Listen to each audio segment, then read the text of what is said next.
A couple months ago, I felt like I kind of had this rite of passage that I became an adult, and yeah, it was distinct. And you need to understand, I'm 31. I have three young children. I have changed thousands of diapers. I have a mortgage, and you would think all those things would kind of be qualification that, like, oh yeah, you're kind of an adult or somewhere in the adult spectrum realm, something like that. But it wasn't until I think it was 2 months ago that I felt like distinctly I have now entered into an adulthood. And what was happening is we were taking a trip to Cincinnati because our families, mine and Bethany's families live in Cincinnati area. And so we were going back there, and our DVD player in our car wasn't working, which is a big deal with three young kids. Like, this is maybe our most valued possession as a family. And I think it should be like something more distinct, like something from like passed down from generations. But that DVD player in the van is, I hold that near and dear to my heart. and so we're going along, and the DVD that the kids were watching wasn't working. And so we tried a different one, and it wasn't working as well. And so this went from like, to like, oh no, this is gonna be bad. And then the just like whining like turned up to like decibel level 11, like, if you know what I mean. And so like it just kept going along. And at first I was sympathetic, and then I was annoyed, and then I was angry. And then eventually I turned around to my three young children and I made the statement, when I was a kid, we didn't have DVD players. And then I paused and I thought, this is the moment.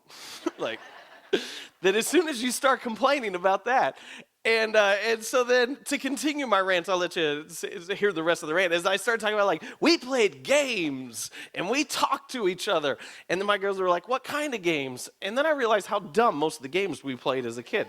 And so I played this. I played this one game, and I don't know. I've never shared this with anyone, so this is. I wasn't planning on it, but I've kind of stumbled into it now, so no turning back. I played this really weird game as a kid that I would just sit there, and I never wanted my finger to touch a light pole. And so as we go down the road, if we came to a light pole, I'd flip it to the other side, and I'd just go back and forth like this for hours. And then if I lost, like if there were two light poles and I couldn't get it, I'd be like really, so I was like, oh, has anyone else ever played that game? Yeah, one person, thanks. Okay, so we played that game. We played I Spy. Did anyone play I Spy as a kid? There we go. I should have led with that one. That would have been safer. We played 20 Questions. Did anyone play 20 Questions growing up? Okay, less of us actually used deductive reasoning on car rides. And then as we've gotten older, when I was a youth pastor and when I was in youth group, we'd take big, long trips with teens. And I loved it because this was like before cell phones, so we'd actually like talk to each other, and some of the best memories were on the trips. And one of the games we would play like all these hypothetical games. And so some of them were like, some of them were really interesting. Other ones were kind of more disturbing. Like we played like hypothetical, if you're on a desert island, what one book would you take? Can't be the Bible, because like it was youth group, and so the Bible, pat me on the back, youth pastor. And so I feel like they would actually say it like that. So we play that, like what one book would you want to be stranded on a desert island with? We played all different sorts of ones like that. And one of my favorite games to play was, I don't know if it actually has a name, but the question was this, that if you could have dinner with any three people, living or dead, in all of history, who would it be? And I love this game because what you got to see is like the uniqueness of each person's response. Because just to be clear, like the dynamics of the game, you're not just picking the people you like, you're picking like the three people who would be the most interesting together. And so like Tammy said at the beginning, so we were coming back from a conference this week, and so I was like, hey, let's play the game. And then Haley Conrad was in our vehicle, and she goes, hey, I don't want to. Why don't you give us our sermon instead? And I go, okay. And so then I got to this part, and I was like, now we're going to play. And so we're going along, and I thought Tammy's answer was fascinating. So Tammy's going along, and she said, my three people would be, I'd pick Winston Churchill, because I think he's amazing. I'd pick Hitler, because I think that'd be fun to get those two. And I need some comedic relief, so I'd pick Tina Fey. So that would be the most amazing dinner ever. Like, Churchill, Hitler, and Tina Fey? Like, this would be great. And I love to hear people's responses to this question, because I think the fascinating thing is most of our answers and most of our thoughts are fairly selfish, which is, I mean, it's just kind of how we're wired. It's what happens. But when we ask this question, what we're actually answering is, who would I want to listen to? Like, because no one would go like, I want to have dinner with Churchill, Hitler, and Tina Fey so I could tell them my life story. Like, no, for once we're in a spot where we go like, I would absolutely love to just sit down and observe and maybe ask questions and see how they interact, that I would just want to listen to these other people. And so I think that's absolutely fascinating. So as we played this game in youth group, we'd always have this caveat that it was like, all right, what 3 people would you want to sit down and eat dinner with? And you can't answer Jesus. Jesus is out of the question. And I think one of the reasons we joke is because every kid just wanted to like kind of get brownie points. Jesus. Oh, okay, whatever. But sorry. So one of the reasons why we'd say that, and this is the interesting thing as you leaf through the pages of Scripture, is you see people commonly have interactions with Jesus. But the fascinating thing about Jesus is that Jesus doesn't do all the talking. Jesus listens. Now look at this disconnect. Like, we would say, like, for the most famous people in history, we would love to sit down and have dinner with them so we could listen to them. But I think what we would find is that if we actually sat down and had dinner with Jesus, that he would do most of the listening, because he would want to learn about us. And I think this is an absolutely fascinating idea. So this is what we're doing today. Today we're starting this series, I'm Listening. And what we're going to do as part of this is we're going to look at 4 conversations that Jesus had with people from the book of John, which just tells the life of Jesus. And we're just going to see, how do these conversations play out? And this is kind of the perspective that I want us to take with it. I don't want us to take the view as to like, what would it be like for this other person in the first century to have a conversation with Jesus. I want us to put ourselves in their shoes and look at what would it be like for us to have this conversation with Jesus. Because if he was here today in physical form, this very well could happen. And so this is why. So throughout this whole series, we're going to kind of have this second stool. And no one else is coming out, okay? At least today, it's just me. And so we kind of want this to serve as a metaphor, is that if you were here, it's like Jesus is sitting right here. So this is kind of how I want you to view this whole thing. So it's like you sitting down and having a conversation with Jesus. And I need my Bible back, so he's still here. Okay, so we have it. So if you have your Bible with you this morning, if you'll open them up to the book of John is where we're going to be today. And today is going to be just a little different than the other ones. I kind of have to do some setting up for these conversations of Jesus. So the next couple of weeks are going to be, they're going to be a much more of a distinct conversational flow. Today, I need to talk to you somewhat as to why these conversations with Jesus are so important, because we're going to look at someone who almost leaves Jesus behind, whose initial reaction is to reject Jesus and to not to want to have a conversation with him because he assumes that he already knows everything about Jesus. So we're going to be in the book of John, and we're going to be in chapter 1. And we're going to start in verse 43 today. So this is John chapter 1, starting in verse 43. And so it says this. It says, the next day, Jesus decided to leave for Galilee. Finding Philip, he said to him, follow me. And it says, Philip, like Andrew and Peter, was from the town of Bethsaida. Now, let me just pull this together real quick. So what Jesus is doing is he is starting his earthly ministry. And so the first thing that he does is he calls some people to follow him. Like, his first action is not to perform miracles, is not even to teach anything. As he begins drawing people close to him. And so we see before, why it gives reference to Andrew and Peter is he sees Andrew and Peter, they're fishing. He just says, follow me. And it says they leave their nets and they follow him. And then he comes to this guy, Philip, and he says the exact same thing. He says, follow me. And we're going to see Philip's reaction in just a second. But we're going to come back to that much later in the message. But that call that Jesus gives is so important. The call is not, believe in me. The call is not, get your life together. The call is not, do everything correct. The call that Jesus gives is very, very simple. He just says, follow me. And he does the same thing over and over again. So the story continues. Verse 45. It says, Philip found Nathanael and told him, "We have found the one Moses wrote about in the law, and about whom the prophets also wrote, Jesus of Nazareth, the son of Joseph." I think Philip's response is fascinating. So Jesus comes and he just says, he just goes, "Follow me." And Philip almost goes, "Give me a second." And he runs to his friend. And that's his initial response, is that as soon as he was called by Jesus, he wanted to bring someone else along with him. And so then Philip, he goes to Nathanael and he makes this big statement. He goes, "Hey, like this whole part of Scripture, because we separate our Bibles into two categories, the Old Testament and the New Testament. The New Testament tells the story of Jesus and the early church. The Old Testament tells about the things before Jesus. And the Old Testament just kind of leads to this idea that the Son of God is going to come. And so we have all these prophets and all these people. We have Moses and Isaiah and Jeremiah and Ezekiel and all these people along the way who are just pointing to this idea that the Son of God is going to come." And so Philip comes up to him and he goes, "You're not going to believe this. The guy who we've been waiting for, we found him. And he's from Nazareth." Now, this is what is amazing to me, is that's all Nathanael hears. And you see that in his response. He says this. He says, "Nazareth, can anything good come from there?"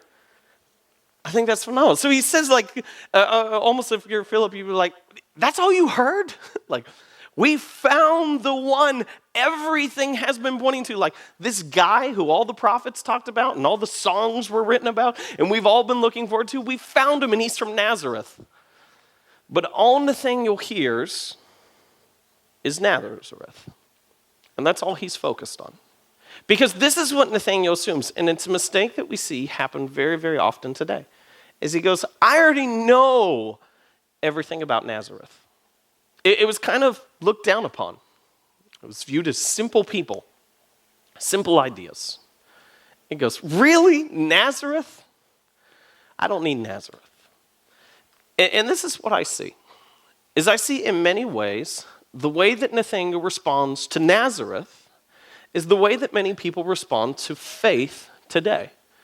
Is if we bring up Jesus, the idea immediately becomes, "Jesus? Thing about Jesus? Like, you're not going to tell me anything I don't know. I know about Jesus, and I'm good." But this is what I want to show you today, is the rejection of Jesus is far more complicated than we assume.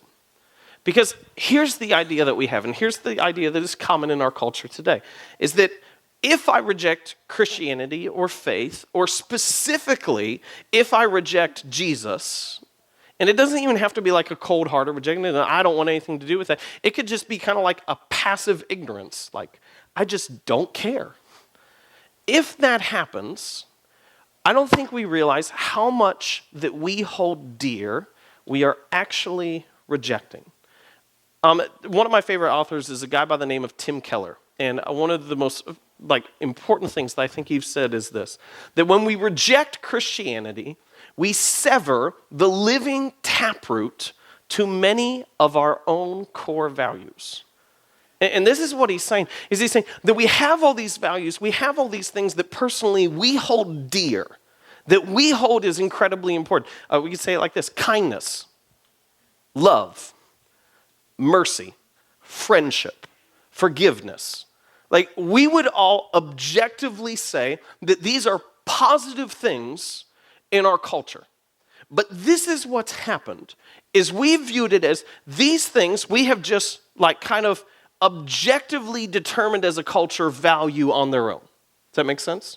Like, we've just kind of gone, as a culture, as Americans, we've decided that love and friendship and forgiveness, that these are good things, and that's where they came from.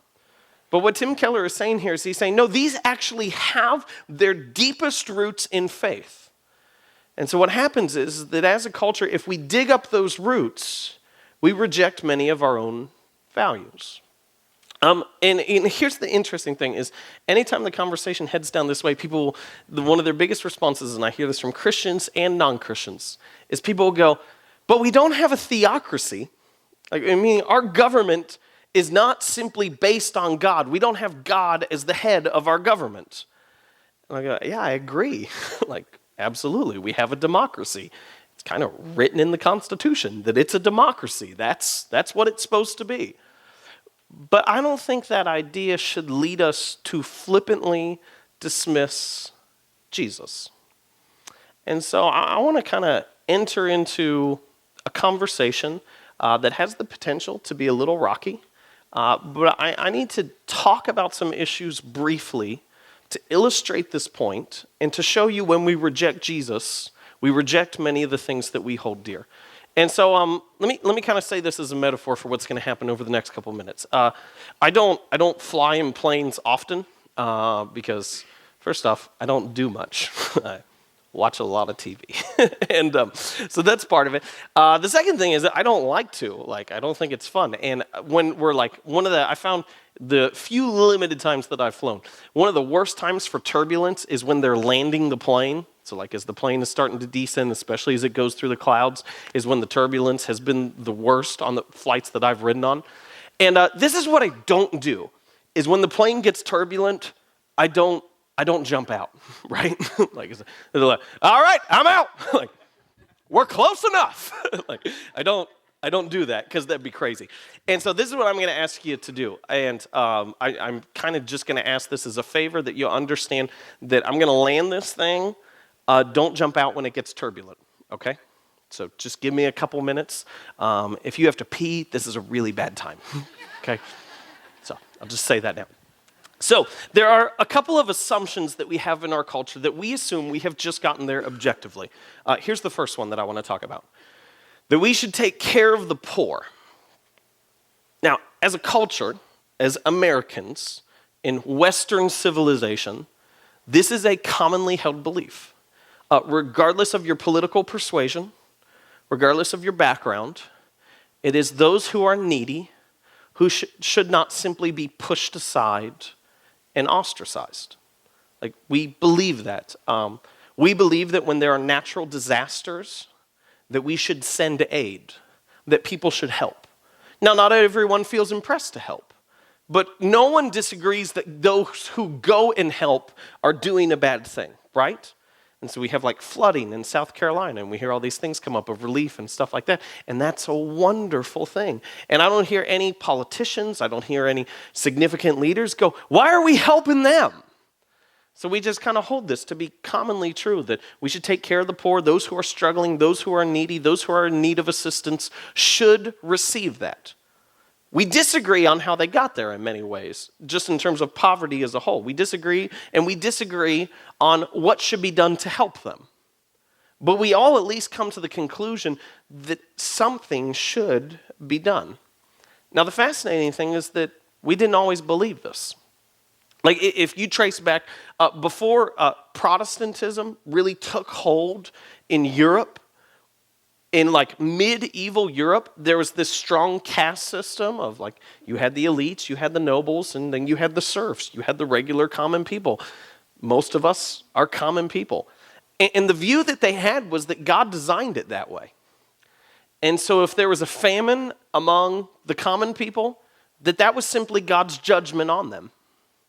If someone was struggling, if someone was needy, then they were getting what they deserved. Other cultures viewed it as when something bad happened, when there was a natural disaster in a certain group, they assumed that they had either offended God or they had gone against karma. And so because that was happening to them, that automatically the worst thing they could do would be to go and help them. So we see this huge shift that we have, right? That we go, hey, we should take care of people who are struggling. And we kind of just assume that this is how it's always been. But what we actually see is it's got its roots in faith, and I'll make the case in a second that as soon as we move beyond that, we're going to lose this value. Let me show you a second value, and this is where it's going to go a little turbulent. Every human being matters. Every human being matters. So, for about 3 weeks, earlier this year, as we were nearing closer to a Supreme Court decision, all of my social media feeds were generally filled with one hashtag, love wins. And it was making a statement. Some of them were filled with lovely pictures. Some of them had pictures with statements with them. Others had articles that they were linking to. But they all had the hashtag love wins. And what these people were doing, I have many friends who are supportive of homosexual relationships. I have some friends who are homosexual themselves. And what these statements were doing is they were saying, and one of the most distinct arguments was a right to life is a right to love.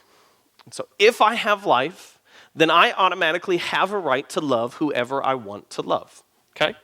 And so that's the statement that they made. I would generally, not delving into that issue to be clear, okay? I would generally agree with that. A right to life is a right to love. But then here was the fascinating thing is, while it was filled with this hashtag love wins, Supreme Court decision was made, and then we saw a lady near to us oppose that in her job. And my hashtag love wins Facebook feed was replaced with an incredible amount of hate towards this one individual. And I know many of you disagree with what she did. I know lots of you disagree with what she did. I know many of you are adamantly supportive. That's not the statement that I'm making, okay? I'm saying how fascinating it was for a movement that labeled itself based on love quickly turned to hate as soon as someone opposed it in what they did, okay? And this is what happens, is we mask political issues as value discussions, okay? We think we're talking about values, but all we're actually talking about is our own politics. And I think it's important that we have this conversation because I know there are many people in this church that we stand on different sides of the aisle of politics, and I think with upcoming elections and things going along, that we need to figure out how to elevate the conversation to something of values and not just politics. Let me give you two other examples. And again, turbulence, just hang on. I'm going to hit both sides, and so then everyone will be mad at me. So there we go. First one is I have a number of friends who adamantly support Planned Parenthood. And I asked them this question: have you seen the videos? Have you just watched the videos? And I would ask you the same thing. Have you watched the videos? And sometimes they'll go, oh, they're doctored, they're edited. The full versions are on there. The full versions are on their internet. Have you seen the videos of what they do to unborn children and to recently born children? And the response has almost always been no.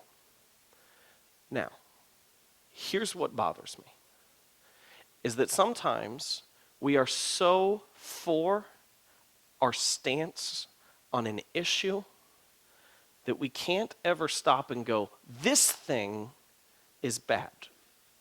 Now, regardless of where you stand on Planned Parenthood, okay? So I understand there are people who stand on both sides of this, and you are smart people, and you have thought through this stuff. And I'm not trying to change your opinion at all. That if you watch the video of what's happened, and you can still support Planned Parenthood, you absolutely can. That if you watch some of the videos of these, some of them recently born children being left for dead, that we should be able to move out of our political discussion, have a conversation on values and go, this is a bad thing. Let me get the other side.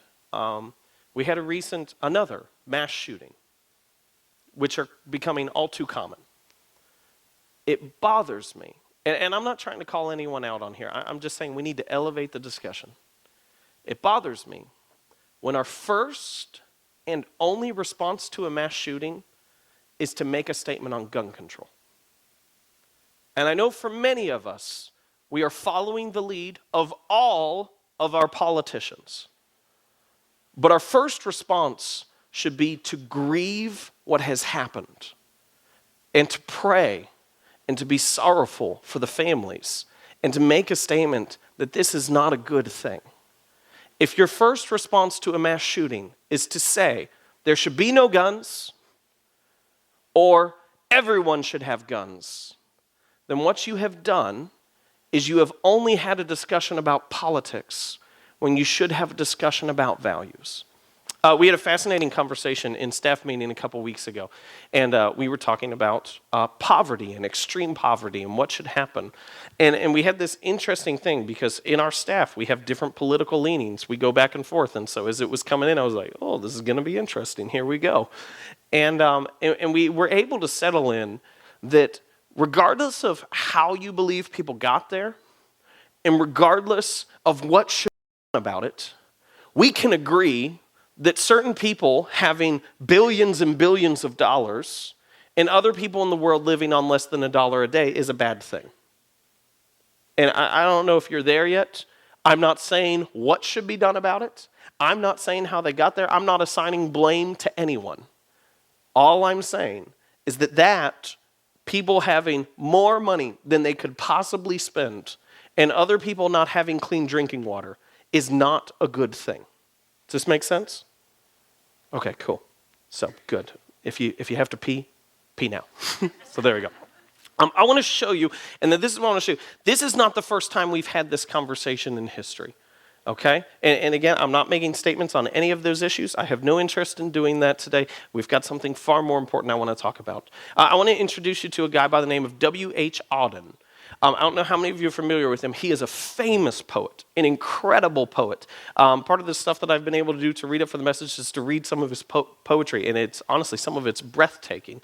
W.H. Auden grew up in England, and as he was becoming an adult, World War II came onto the scene. And W.H. Auden grew up a Christian, but like many of the intellectual elite in Great Britain, abandoned his faith because he assumed that Jesus was simple and was common and that he knew everything about him. And so he left England to come to the United States. And he had this crisis intellectually in his head. And what the crisis happened is he realized that the most common statement that the Nazis and the Germans were making is against Christianity was that to love your neighbor as yourself was for weak people. You see this, right? So we have this. Is it politics? Is it values? We need to replace politics with a discussion about values and what's important. And politics can come out of that. That's fine. But values are first. And so what he realized is that the Nazis and the Germans disagreed with him wholeheartedly as to what was to be valued. That to love your neighbor as yourself was for weaklings. And then he kind of had this crisis of, well, how do I disagree with him? And this is the statement that he made, and I find this amazing. He says, if I am convinced that the highly educated Nazis are wrong, and that we highly educated English are right, what is it that validates our values and invalidates theirs? And so here's the issue that he's having. He goes, what makes their values less than my values? Because that's what I believe. I believe to love your neighbor as yourself is more noble and a higher value than to kick them to the side and to burn them. But he goes, but how can I agree with that? And so he continues, he says, the English intellectuals who he's a part of, the English intellectuals who now cry to heaven against the evil incarnated in Hitler, have no heaven to cry to. He says, the whole trend of thought has been to undermine faith in the absolute. It has tried to make reason the judge. But since life is a changing process, the attempt to find human space for keeping a promise leads to the inevitable conclusion that I can break it whenever I feel it convenient. And so this is so massive. Is he saying that if our values are not rooted in something deeper than simply, I believe this is right and I believe this is wrong.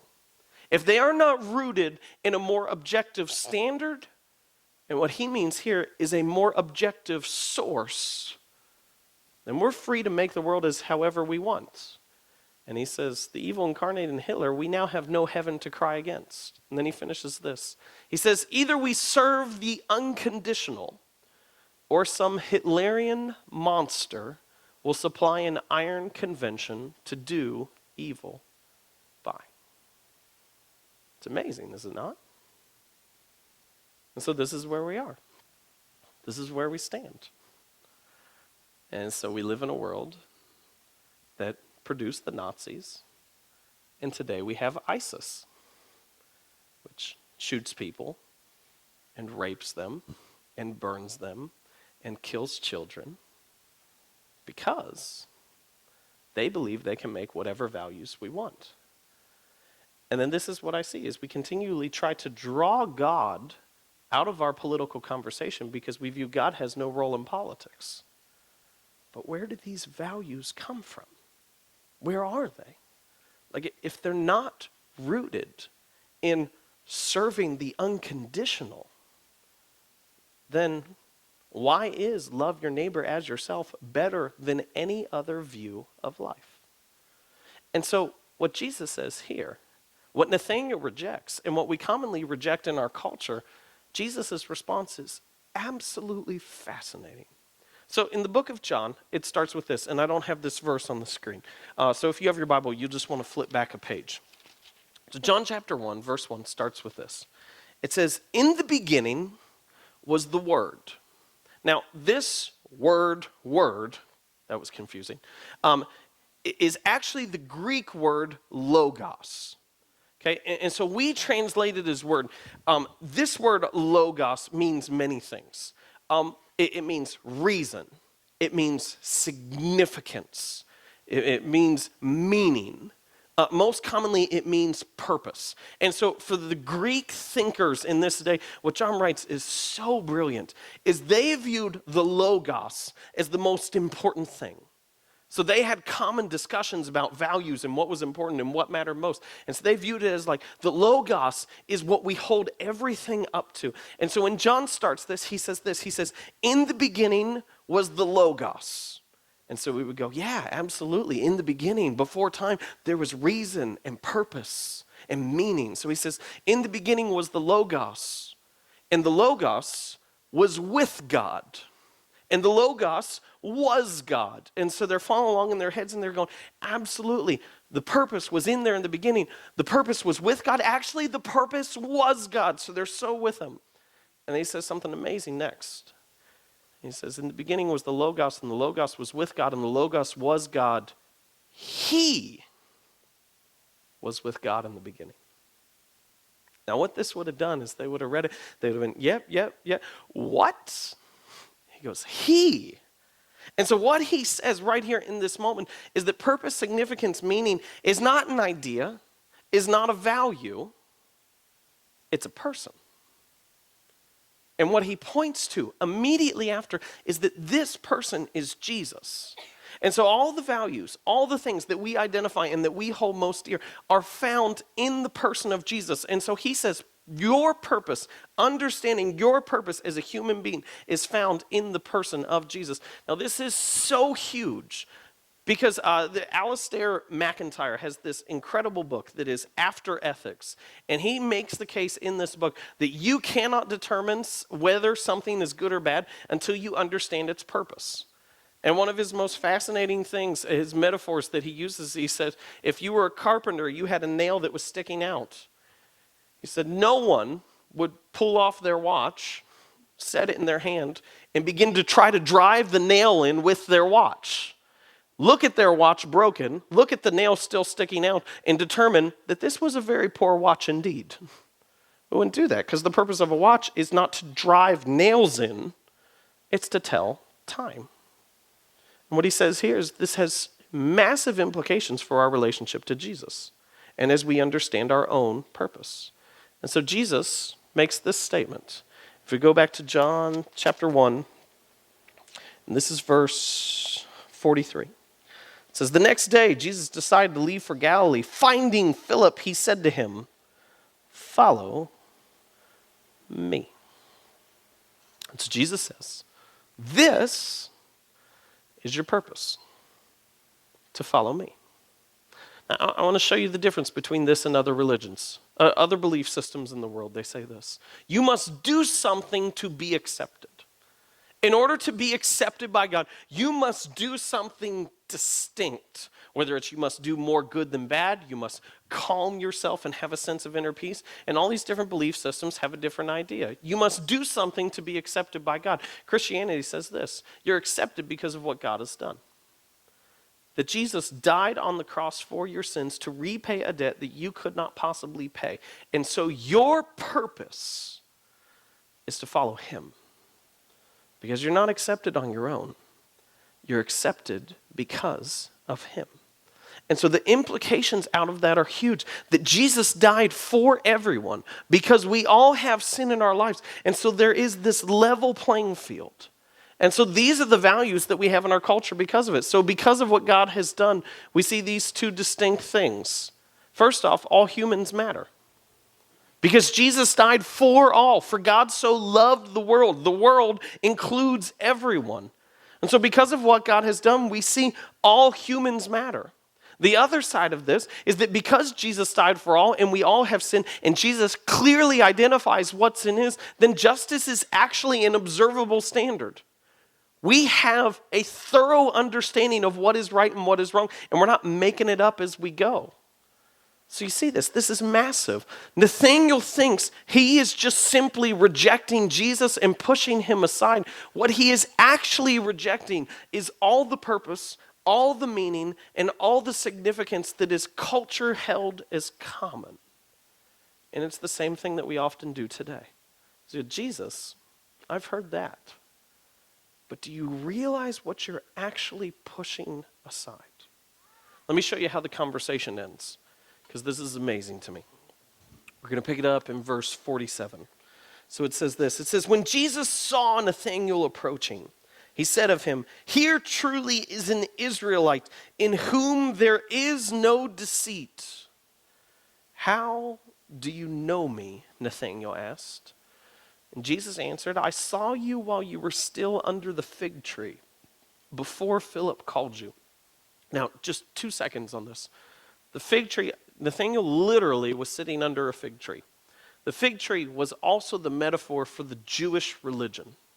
And so what Jesus is saying here is he's saying, I saw you when you were under the fig tree, but you are still under the fig tree. You are still under an ancient belief system that is out of date because I am fulfilling that. This is why we see the weird passage that some of you may be familiar with. When Jesus is going along the road and he comes across to a fig tree and it's bearing no fruit, and so he curses it and it withers up and dies. And we read that passage isolated and we go, wow, Jesus hated fig trees. And then he goes up and he's crucified. And what he's showing them is he's showing that this is out of date. And they all would have understood that. We just don't always associate their metaphors with ours. And so he says, I saw you while you were still under the fig tree, before Philip called you. And it says, then Nathanael declared, Rabbi, you are the Son of God. You are the King of Israel. I want to pause right there real quick. This is what amazes me about this passage, is we think that statement that he makes right there is what it's all about. We go, yeah, if we could just get people to that point where you say this, that yes, Jesus is the Son of God, he's the King. And so we would expect Jesus to go, good for you. But this is what he does. His response. He then added, or it says, Jesus said, you believe because I told you I saw you under the fig tree. You will see greater things than that. That's what Jesus does. As he says, for you, faith is simple, but you don't understand the depth and the height and the amazement that is there. And I think this is what often happens, is we want to rush people to belief. And Jesus says right here in this moment, he goes, whoa, hang on a second. Like, that's great that you're there, but you don't even know. You have no understanding that the depths that this goes to. This is in part what I've hoped to show you this morning, is that when we reject Jesus, when we push Jesus aside, we don't realize how much of all that we hold dear we are pushing aside as well. And so this is faith. Faith starts with an understanding that, you know what? I am a sinner, and I need someone else to save me. And God came in human form to pay a penalty that I could not pay. Now, faith is, you can't reduce it before that.